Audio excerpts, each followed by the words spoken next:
Charline Vanhoenacker était dans cet avou ce mercredi 10 mai sur France 5. La journaliste et présentatrice sur France Inter a annoncé l'arrêt de son émission sur la radio publique. Une décision de la direction, selon elle. La principale station de radio française est en pleine effervescence. Bien que ses audiences soient excellentes, France Inter traverse une zone de turbulence avec de nombreux départs.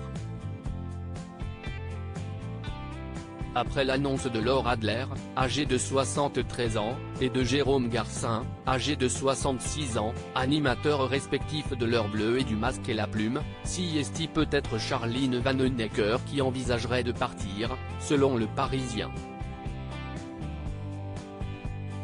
Le journal affirmait qu'elle doit confirmer après les vacances scolaires à Adèle Van Rett, la nouvelle directrice, sa décision de mettre un terme à C'est encore nous, la quotidienne qu'elle présente depuis 2014 avec ses camarades Alex Vizorek et Guillaume Meurice.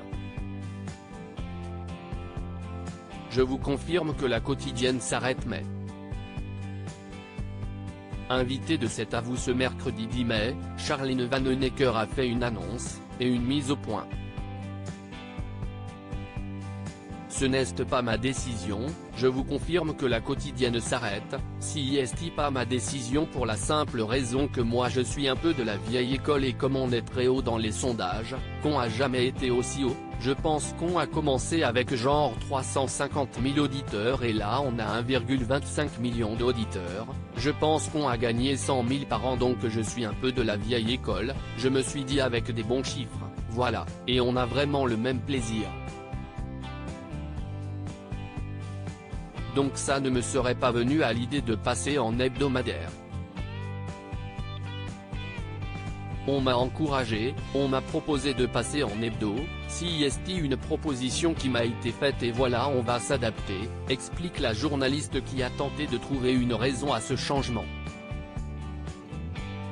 Je ne suis pas très au fait des nouveaux usages, je pense que la vie des médias a beaucoup changé depuis 10 ans aujourd'hui il y a des podcasts, le numérique, toutes ces choses-là, et je dirais moi qu'il y a des choses qui me dépassent et sans doute que regarder les audiences qui montent, c'est la vieille école, il y a peut-être des choses nouvelles. On n'est plus qu'à 91 000 auditeurs d'écart avec les grosses têtes, précise-t-elle. Il y a des choses qui me dépassent un peu. Charline Vanhoenacker serait bien restée un peu plus longtemps en quotidienne sur France Inter. J'aurais bien fait une année de plus mais je vais m'adapter, on va tous s'adapter, on est assez enthousiaste. La proposition nous est faite, là on est en train de réfléchir, négocier mais c'est peut-être pas une mauvaise idée en fait, on va voir l'année prochaine. On a toujours été très libre sur cette antenne. Si on peut continuer à l'être et que c'est en hebdo. Il y a des choses qui me dépassent un peu mais c'est l'occasion de se réinventer, relativise celle qui publie un cahier de vacances féministe intitulé En voiture et Simone. Ça m'a un peu heurté, de voir sa décision, parce qu'on tisse un lien en radio avec les auditeurs pendant 9 ans à une heure où ils sortent du boulot, donc ils sont attachés à nous et nous on est attachés à eux donc pour ça j'ai un petit peu de mal à vous répondre parce que ça me touche un peu. Que de la radio, y a plus grave, tout ça est finalement anecdotique, conclut-elle sur le sujet. À lire aussi C'est à cause de moi, l'hommage surprenant de Léa Salamé à Charline Vanhoenacker pour sa dernière chronique dans la matinale de France Inter.